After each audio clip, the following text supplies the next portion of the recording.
राजा धनवारो पहिला सावन लागे, राजा धनवारो पहिला सावन लागे, हर सावन लागे हो सावन लागे, राजा धनवारो पहिला सावन लागे, राजा धनवारो पहिला सावन लागे।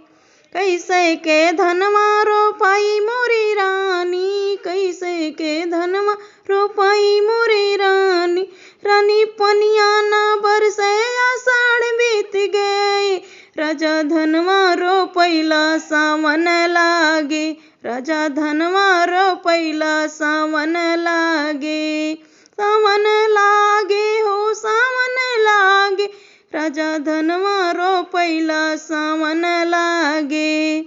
कैसे के धनवारो पाई मोरी रानी, कैसे के धनवारो पाई मोरी रानी, मजदूरवा का है बड़ा घाम लागे, राजा धनवारो पहिला सावन लागे, राजा धनवारो पहिला सावन लागे।